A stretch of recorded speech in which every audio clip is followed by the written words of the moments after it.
Ladies and gentlemen, how's it going? Once again, I'm Nev from Nev Sackbets, otherwise known as your friendly neighborhood basement dweller. Don't worry, man.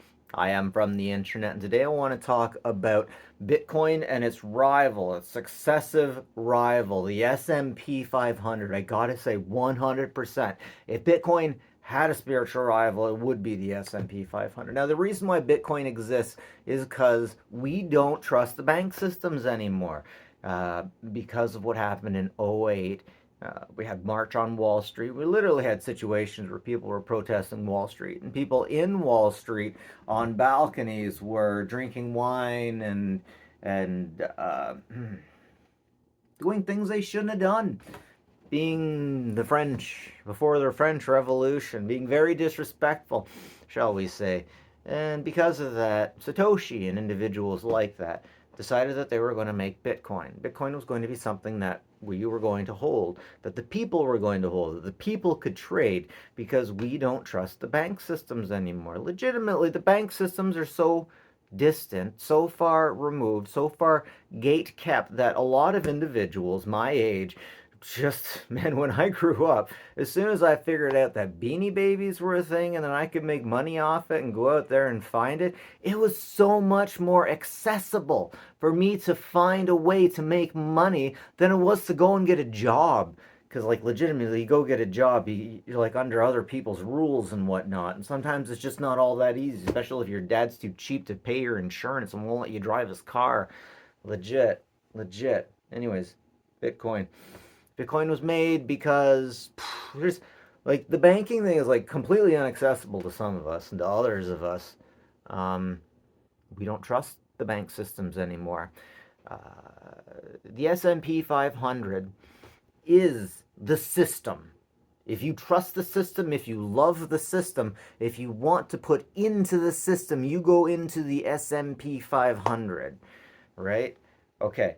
So if you are in Fallout 4, if you want to do good for the, like, did you want to do good for the people, or did you want to do good for the people? In what way did you want to do good for the people in order to have their freedom, or did you want them to have the best weaponry and to be the best educated, but maybe to have some people be more equal than others?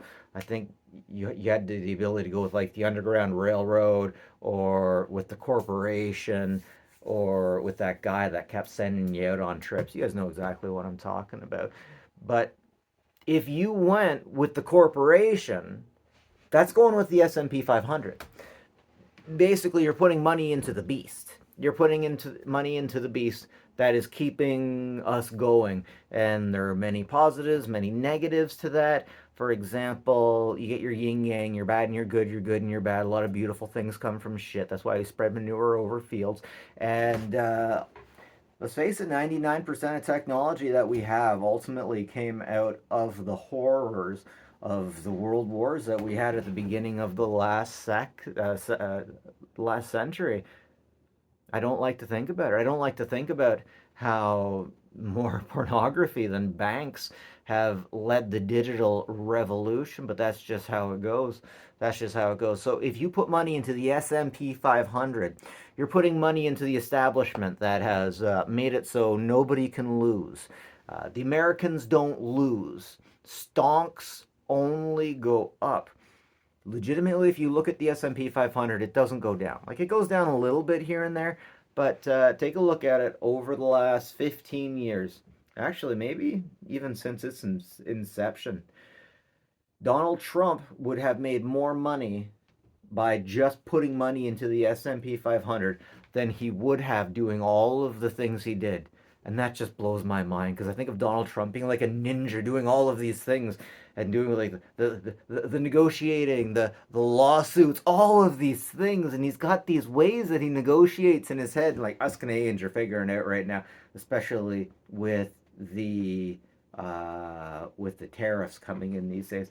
We're really figuring that out now. But America always wins. Like, at the end of the day, look it up. S&P 500. If you want to talk about digital, if you want to talk like digital, like things that you can invest on in your app, like kids, if you're out there and if you're into Bitcoin, I'm telling you, like, Bitcoin's only going to go up. In my personal opinion, Bitcoin, not crypto, Bitcoin Bitcoin, Ethereum 2.0, these two things. Ethereum 2.0 is what you know as Ethereum.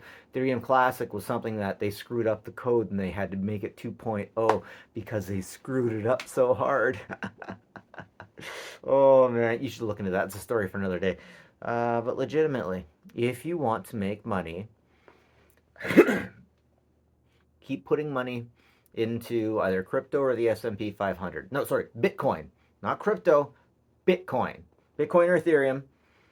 Um, I don't think Ethereum's ever going to.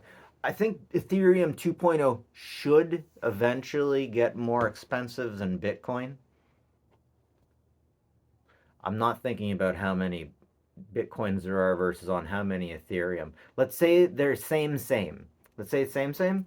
I think Ethereum should be able to upgrade. You can scale Ethereum. You can do so much with Ethereum that you can't with Bitcoin. Bitcoin was the original. It's the gold standard.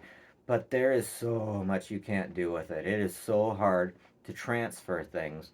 And like you got the Bitcoin Lightning node network now, which is basically means it's quicker to send money through people who have also sent money to one another. It's a little bit of a hack. It's wonderful, but at the end of the day, we're figuring out that Bitcoin cannot be used as a country's currency. Once it's Venezuela switched over, just today I found out that they switched right back, like just today, because they could not. They're having problems with it.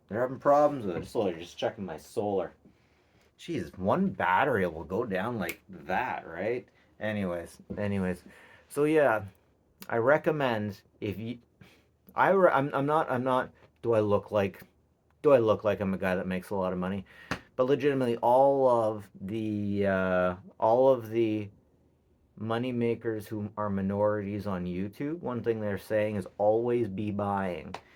Even Rudy in Alpha Investment says always be buying, but for him it's like the time to be buying because he talks about people that only bought when things were going down. And when it comes to Bitcoin and the S&P 500, how most people just make their money is every time they get a bit of money, they put a little bit into the S&P 500, into Bitcoin. That's how you make it. But anyways, that is ultimately Bitcoin versus the S&P 500. They're both going to go up. I'm not talking crypto, I'm talking Bitcoin. They're both going to go up. They're definitely both going to go up. But man, if I could tell my younger self, invest in the S&P 500. That's all you got to do. That's all you got to do. Just invest in the S&P 500. And stonks always go up. The S&P 500 will not go down because basically all the games that the rich are playing. Uh, uh, uh. So you might have noticed that, like Biden himself said that America was better off overall. And if you're not in the rich class, what you don't know is that the investor and the rich class are doing better than ever. They're just not giving anything else to anybody else. And you kind of got to get into that class to understand. There's definitely a classism thing going on. There's also a globalism thing going on where nobody is interested in the country anymore because everyone thinks that the country is a horrible place. And we can say that like where I live. Out in the country, there's a lot of people that think I just don't know what's going on simply because of where I live. I'll admit I don't go out and touch grass as much as I could. Maybe not as much as I should. Maybe not as much as I should. But we still know what's going on. We're not bad people because we're in the country. Legitimately, we're at a time where you can't show your own flag. It's bad to show your flag because people automatically think you're a Nazi or something like that. Anyways, Bitcoin versus the S&P. If you want to invest your money, that's what I think I would do. I really think I should get into the S&P 500 because every time I try to put money into anything else, into Bitcoin, the bank flags me. Oh, pain in the ass. Anyways, this is it for me, folks. Have a good one. Take care of each other, eh?